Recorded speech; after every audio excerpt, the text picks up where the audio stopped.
তাক ধৰি কিনে এনকাউণ্টাৰ কৰি মাৰি দিয়ক, আমাৰ ঘৰত আমি শান্তি পাম। যি নিৰ্মম কাম কৰিছে, ক্লাছ 9ৰ পৰা ছোৱালীজনী পঢ়িব নোৱাৰে তাৰ কাৰণে। যিও মেট্ৰিক পাছ কৰাৰ পিছত বনগাঁও হাই ছেকেণ্ডেৰীত এডমিশ্যন দিলোঁ, তাতো সি টৰ্চাৰ কৰে, বিভিন্ন মানে গালি গালাজ মানে বেয়া বেয়া কথাবিলাক কয়। তাৰপিছত ফাৰ্ষ্ট ইয়াৰ পাছ কৰাৰ পিছত আমি চিট পালোঁ নৱোদয়ত, তাত দি দিলোঁ ভানেকুছিত। তাৰপৰা ঘৰত আহিল মানে আপোনাৰ গৰম বন্ধ 1.5 মাহ হয় নহয়, এই ঘৰত আহি পেলাই কালি জেঠাকৰ ল'ৰাটোৰ লগত মানে গ'ল আৰু নলবাৰী কিবা কিতাপ হেৰি কৰাৰ কাৰণে তাই তাত খাপ পিটিছে আগৰ পৰাই, সেনেকৈ হানি খুচি মাৰিছে।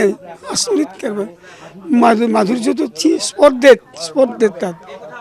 কিন্তু ছোৱালীজনী এতিয়া বৰ্তমান সংকটজনক অৱস্থাত আছে। এইটো লাভ জেহাদ হৈছে আৰু এনেকৈ আহি ঘৰত আহি ভাবুকি দি যোৱা এটা মানে মেধাৱী ছাত্ৰীৰ জীৱনটো ধ্বংস কৰা, তো এইবিলাকৰ উপযুক্ত শাস্তি হ'ব লাগে, উপযুক্ত শাস্তি। তাৰ যিটো পঢ়া পিৰিয়ডটোত সি যিটো ডিষ্টাৰ্বেঞ্চ দিছে, সেই তাৰ কাৰণে তাই যিমানখিনি হ'ব লাগিছিল সিমানখিনি, তথাপিও তাই ডিষ্টিংশ্যন লৈ পাছ কৰিছে, ফাৰ্ষ্ট ডিভিজন লৈ। তাৰ উৎপাতত তাৰমানে গৈ পেলাই নৱোদয়ত তাতে এডমিশ্যন লৈছে।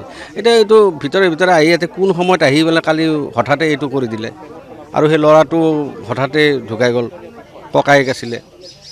উপযুক্ত শাস্তি হ'ব লাগে এইটো।